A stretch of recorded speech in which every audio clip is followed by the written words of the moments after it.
గుప్త నిధుల కోసం తవ్వకాలు చేశారని, లేకపోతే గుప్త నిధులు పలానా చోట ఉన్నాయని ఈ సాధువు చెప్పాడు, ఈ మాంకు చెప్పాడు, లేకపోతే ఈయన చెప్పడం వల్ల నేను చేశాను, ఇట్లా చెప్తుంటారు. నిజంగా గుప్త నిధులు ఉంటాయా? మనకి 546 ప్రిన్స్లీ స్టేట్స్ ఉండేవి.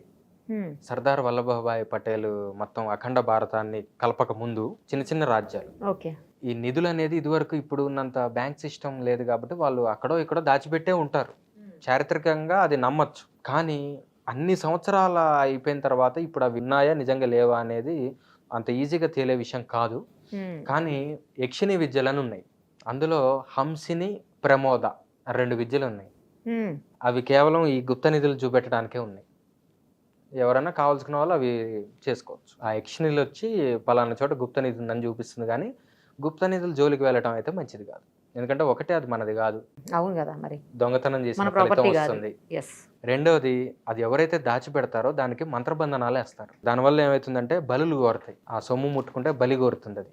అందుకనే మనకి ఆంధ్ర ప్రాంతంలో బలిగోరిన వజ్రాలనే కథ ఉంది. ఒక పెద్ద ఆయన ఉంటాడు, వాళ్ళ పూర్వీకుల గుప్త నిధి ఒక చోటు ఉంటుంది. ఈయనకి తెలుసు అది. అయితే ఆ మ్యాప్ ఉంటుంది. ఆ మ్యాప్ పట్టుకొని అక్కడికి వెళ్ళటం ఈయనకి కొంచెం అంత నాలెడ్జ్ లేదు. ఈయనకి ఇంకో ముగ్గురిని పెట్టుకుంటాడు ఈయన హెల్ప్ చేయమని. మీకు అందులో కొద్దిగా గొప్ప పర్సంటేజ్ ఇస్తానులే అని చెప్పని అంటాడు. వీళ్ళు ముగ్గురు వచ్చిన వాళ్ళు ఒక తండ్రి, ఆ తండ్రికి 2 కొడుకులు. వీళ్ళు ముగ్గురు హెల్ప్ చేస్తారు. పైగా ఆ నిధి దొరుకుతుంది. దొరికిన తర్వాత వీళ్ళు ఏం చేస్తారంటే వీడికి ఎందుకు ఈ నిధి అని చెప్పి వాడిని అక్కడే చంపేస్తారు. ఫస్ట్ మొదటి బలి అది. తర్వాత వీళ్ళు ముగ్గురు ఆ నిధిని చిరు సమానంగా పంచుకుంటారు, తండ్రి కొడుకులు. ఇక ఎవరి దారిలో వాళ్ళు వెళ్తారు, బాగానే ఉంటుంది. తండ్రి పెద్దవాడు అయిపోతాడు. పెద్ద అబ్బాయికి సంతానం ఉండదు. ఆ పెద్ద అబ్బాయి ఏమనుకుంటాడంటే, నాన్న నువ్వేం చేసుకుంటావు, నువ్వు ఎట్లాగూ వయసు అయిపోతుంది, నువ్వు రేపో మాపో నువ్వు పోయేటట్టున్నావు కదా, నీ డబ్బులు నాకు ఇచ్చేసేయ్ అని చెప్పని తండ్రిని చంపేసి తండ్రి వాటా వీడి తీసుకుంటాడు.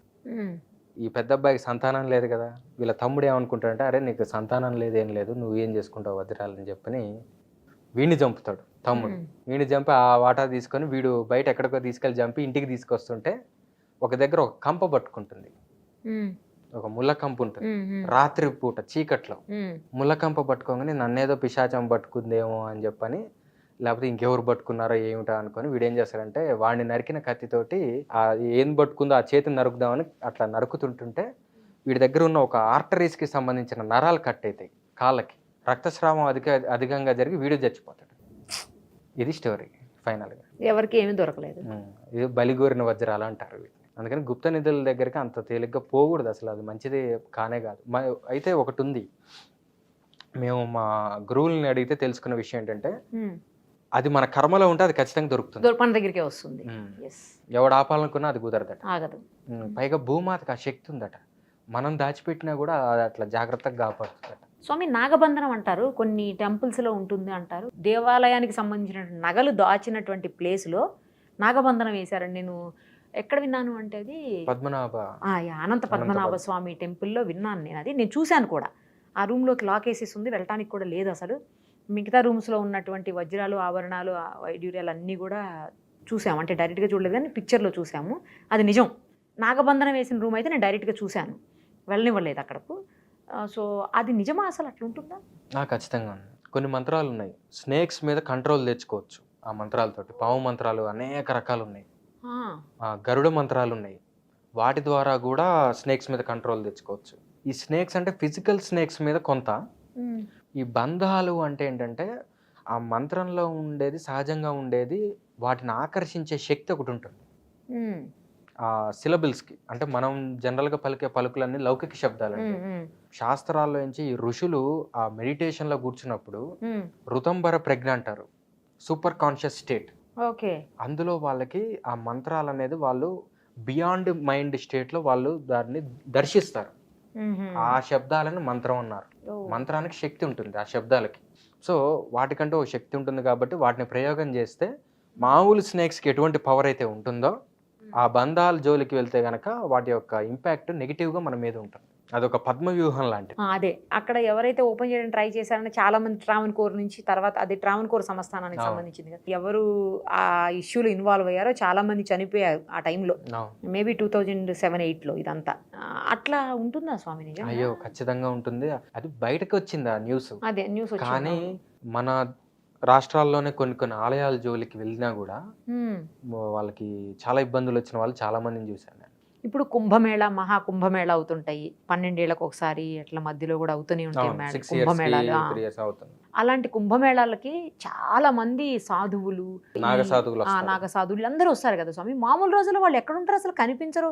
ఒక్కసారి అన్ని వేల మంది ఎట్లా వస్తున్నారు, ఎక్కడి నుంచి వస్తున్నారు అసలు? హరిద్వార్, ఈ okay. Himalayas, lower Himalayas, mid range Himalayas, ఇట్లా అనేక ప్రాంతాల్లో ఉంటారు వాళ్ళు. కుంభ వచ్చినప్పుడు వాళ్ళు వస్తే వాళ్ళకి విడిది అనేది గవర్నమెంట్ ఏర్పాటు చేస్తుంది కొన్ని చోట్ల. అవును, కొన్ని చోట్ల ఆల్రెడీ వాళ్ళ కోసం అని కొన్ని బిల్డింగ్స్ కట్టే ఉంచారు, కట్టి వదిలేశారు. అవును. వదిలేశారు. వచ్చిన కాసేపు అక్కడ ఉంటారు, మళ్ళీ వాళ్ళ సాధనలకు వాళ్ళు వెళ్ళిపోతారు. పర్ఫెక్ట్ గా ఇదే ప్లేస్ లో ఉంటారు అని ఉండరుగా, వాళ్ళ ప్లేస్ లో పర్ఫెక్ట్ గా ఉండరు, తిరుగుతూ ఉంటారు. ఎన్నేళ్ల సాధన తర్వాత అలా అయిపోతారు వాళ్ళందరూ? అసలు ఏ సాధన అయినా పరిపక్వత పొందాలి అంటే 12 ఏళ్ళు కనీస పక్షం. 12 ఏళ్ళు ఒక మంత్రం మీద కానీ, బ్రహ్మచర్యం మీద కానీ, ఓహో. ఏదన్నా ఒక ఫార్ములా, ఒకే ఆలోచన మీద 12 ఏళ్ళు కృషి చేస్తే ఒక దివ్యశక్తి ఉద్భవం అవుతుంది మనిషి శరీరంలో, మనస్సులో ఒక పరిపక్వత ఏర్పడుతుంది. మీరు ఇలా 12 ఏళ్ళ సాధన. మీరు ఇలాగే గడ్డాలతో హెయిర్ అంతా అట్లా పొడుగ్గా అట్లనే ఉంటారా స్వామి ఎప్పుడును? అంటే ఒక ఎన్నాళ్ళ నుంచి స్టేజ్ ఉన్నారు ఇలా? దాటిన తర్వాత ఇది ఇట్లా వదిలేయాలి. ఓహో. అంతకుముందు కట్ చేయాలి, ఉంచకూడదు. ఇప్పుడు కట్ చేయొద్దు. ఇప్పుడు కట్ చేయొద్దు. ఇప్పుడు కట్ చేస్తే హెడేక్ వస్తుంది. ఇప్పుడు ఈ కుంభమేళాల్లోకి వచ్చేటువంటి సాధువులు లేదా మాంక్స్ లేదా సన్యాసులు వీళ్ళందరూ నేను విన్నాను, అంటే మరి ఎంతవరకు నిజమో నాకు తెలియదు, వాళ్ళందరూ కూడా డ్రింక్ చేస్తారని, తర్వాత చనిపోయిన వాళ్ళు ఉంటారు కదా ఆ శవాలని ఆ మాంసం తింటారని, పీక్కుని తింటారని, వాటన్నిటిని అట్లా చెప్తారు. కొంతమంది ఏమో అసలు ఫుడ్డే తినరని చెప్తారు. మళ్ళీ ఇదేంటి తింటారని చెప్తున్నా, నాకు అసలు అర్థం కావట్లేదు ఇది. మాంసము, మద్యము ఇవన్నీ కూడా ఈ పంచమకారాల కోవలోకి వస్తుంది. కుంభమేళాకు వచ్చే వాళ్ళందరినీ కూడా ఈ నాగసాధువులు కావచ్చు, అఘోరాలు కావచ్చు, సాధనలో భాగంగా చేస్తే తప్పులేదండి.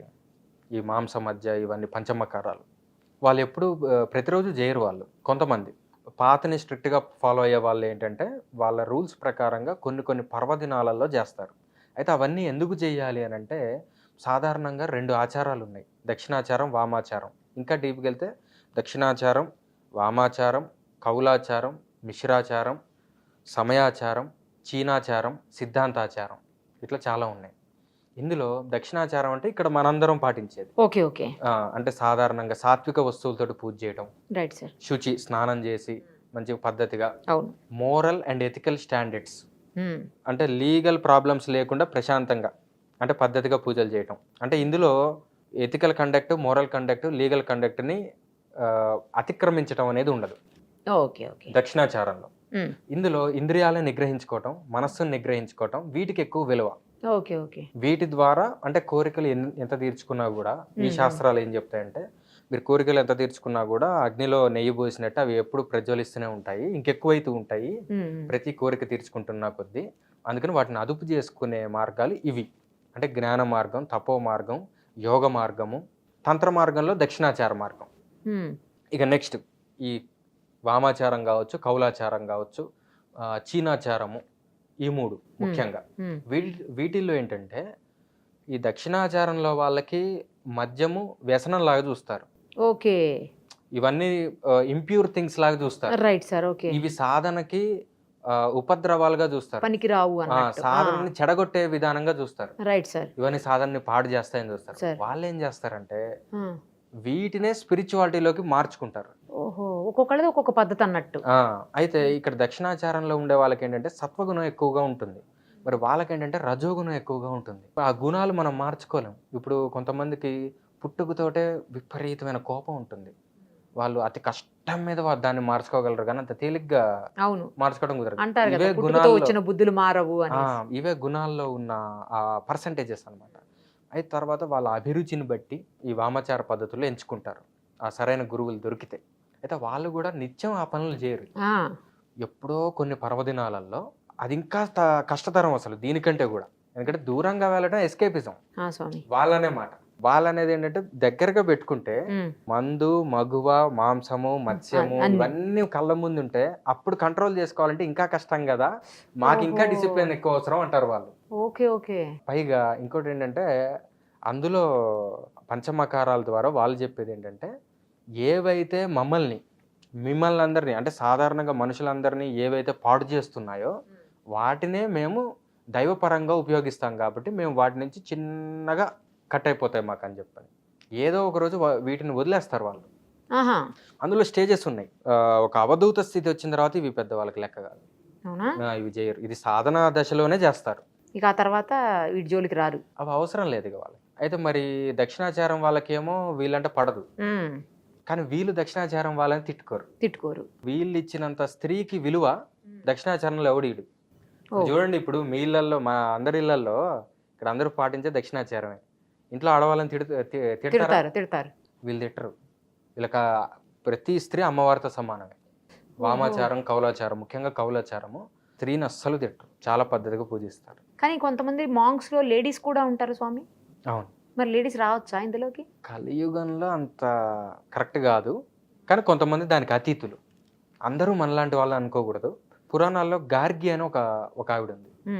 ఆవిడ జనక మహారాజు అష్టావక్రుడికి, జనక మహారాజు ఒక సభ పెడితే అష్టావక్రుడికి ఆత్మజ్ఞానం చెప్పిన ఆవిడ గార్గి అని.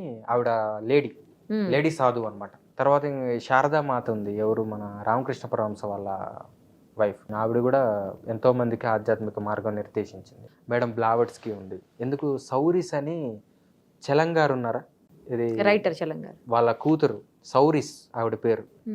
ఆవిడ ఎన్లైటెండ్. ఆవిడ ద్వారా చాలా మంది ఆధ్యాత్మిక మార్గంలోకి వచ్చారు. ఆవిడ మ్యారేజ్ చేసుకోలేదు. జిల్లాలో మూడమ్మ ఉంది, ఆవిడ మ్యారేజ్ చేసుకున్నారు, కానీ షీఈ్ లైక్ లేడీ మాంక్. మరి మ్యారేజ్ చేసుకున్న తర్వాత అంటే వాళ్ళు ఇంకా ఫ్యామిలీకి దూరంగా ఉంటారా? వాళ్ళు హస్బెండ్ వదిలేస్తారా? వదిలేరు. సన్యాసం తీసుకుంటే వదిలేయాలి, కానీ ఇందులో ఉండి కూడా చేయొచ్చు. దీన్నే తంత్ర మార్గం అంటారు. ఇప్పుడు జ్ఞాన మార్గం అనుకోండి, జ్ఞాన మార్గం, యోగ మార్గం అనుకోండి, వదిలేసి వెళ్ళటం అవసరం లేదని, వీటి వల్ల ఉపయోగం లేదని తెలుసుకొని వివేకంతో, వైరాగ్యంతో వెళ్ళటం. తంత్రం ఏంటంటే అందరూ వదిలేసి వెళ్తే ఇక సమాజం ఎందుకు, ఈ సృష్టి ఎందుకు? ఓకే. ఇక్కడే ఉండి భార్య బంధాలు, బాంధవ్యాలు ఇవి ఆటంకాలుగా కాకుండా స్టెప్పింగ్ స్టోన్స్ లాగా మార్చుకుంటారు. Stepping stones to spirituality for transformation. అట్లా మార్చుకునే పద్ధతి తంత్రం. ఈ తంత్రంలో మళ్ళీ 2 రకాలు. దక్షిణాచారం అంటే ప్రశాంతంగా శుద్ధమైన వస్తువులతో పాటించడం. వామాచారం పంచమాకారాలతో చేయటం. వామాచారం అందరికీ కాదు, దక్షిణాచారం ఎవరైనా చేసుకోవచ్చు.